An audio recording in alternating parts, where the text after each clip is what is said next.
हाँ, जय माता जी। मुकेश भाई मोरबी से पधारे हैं यहाँ पे, और करीबन 1 साल पहले उनका उनके बच्चे का यानी लड़के का एक प्रश्न लेके यहाँ आते थे। और पहली बार जब वो यहाँ आए, एक ही बार आए, पहली बार जब यहाँ वो आए तब उनका प्रश्न थोड़ा कॉम्प्लिकेटेड था और जिसको समझना भी मुश्किल था, और मेडिकल साइंस के बस की बात नहीं थी। बात ये थी कि उनके लड़के को रात को कोई एक समय के ऊपर चीखने की आवाज़ आती थी, बराबर, कोई समय के ऊपर, किंतु वो तभी चीखता था जब एकादशी हो, पूनम हो, अमावस्या हो या हिंदुओं का कोई बड़ा त्यौहार हो। बाकी के दिनों में वो नहीं चीखता था।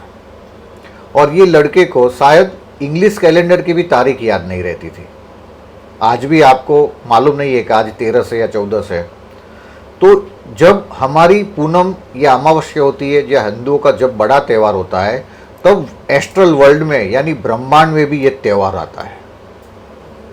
तो मैं ये साबित करना चाहता हूँ कि हम जो समझ रहे हैं हिंदू कैलेंडर, वो हिंदू कैलेंडर कितना पावरफुल है और कितना शार्प है।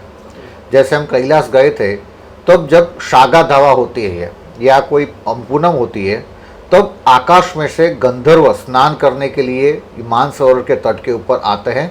जिस दिन त्यौहार होता है तब ज़्यादा आते हैं, अन्य के दिन में 1-2 गंधर्व आते हैं।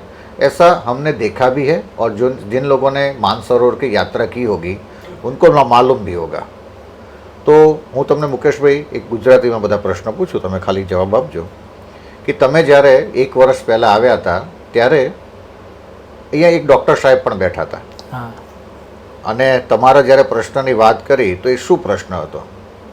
એ પ્રશ્ન એ હતો કે રાતે ગમે ત્યારે અચાનક જોશથી બૂમ પાડે, જોશથી ચીસ પાડવા માંડે, અને એ પાછું અમાસે, શિવરાત કે નવરાત્રિ, કોઈ એવા સારા દિવસોમાં જ એને એ થતું, અને ફિક્સ ટાઈમ નહીં કે 1:30 વાગે થાય કે 2 વાગે થાય, ગમે ત્યારે રાત્રે, ગમે ત્યારે. એ નક્ષત્ર બદલાય. 9મા નોરતે વાવડી ગામમાં એ ગયો તો ગરબી રમવા, ત્યારે એને 3:45 વાગે ઘરે આવ્યો અને 4 વાગે તરત આ વસ્તુ થઈ. તે દિવસથી ચાલુ થઈ ગયું કે જેદી મોટી અમાસ આવે ને તેથી અમે 2 માણસ આખી રાત જાગી કે આ ક્યારે ઊભો થાય છે, નક્કી નહીં, અને થાતો ઊભો. અને અહીંયા આવ્યા પછી કોઈ પણ જાતનો ખર્ચો કર્યા વગર ના કોઈ, બરાબર, મારા કહેવાથી તમે જે દીપક પ્રજ્વલિત કર્યો, હનુમાન ચાલીસા કર્યા, એનાથી આ સોલ્યુશન થઈ ગયું. આના પહેલા પણ તમે ઘણી બધી જગ્યાએ તમે જઈને આવ્યા હશો. આઈજી તાવીસભાઈ દરગાહે બતાવી. બરાબર. હવે તમને જ્યાંથી તમને મોકલ્યા છે એ મોરબી ચિદાનંદ સ્વામી, એણે કદાચ રેફરન્સ આપ્યો હતો એનો. આ આંખ અને કાન વચ્ચે 4 આંગળનો જ ફરક હોય, પણ ઈએનટી અલગ હોય અને આઈ સ્પેશિયાલિસ્ટ અલગ હોય. જ્યારે પહેલી વાર આવ્યા ત્યારે મેં કીધું આ મારો કેસ છે, એને હું સોલ્વ કરી દઈશ. સોલ્વ તો ગિરનારી મહારાજની કૃપાથી થવાનો છે, માતાજીની કૃપાથી થવાનો છે, ગાયો માતાના આશીર્વાદથી થવાનો છે. પણ મને ખબર પડે કે આ કેસ મેડિકલ સાયન્સનો નથી, એટલે વિજ્ઞાનને સમજતા, હજી આત્માને સમજતા 100 વર્ષ લાગશે. કારણ કે શરીર ઉપર જ કામ કર્યું છે, કદાચ એનાથી પણ વધારે લાગે. Is the infection of the spirit. જેમ શરીરને ઇન્ફેક્શન લાગે, બોડીને ઇન્ફેક્શન લાગે, એમ આત્માને ઇન્ફેક્શન લાગે.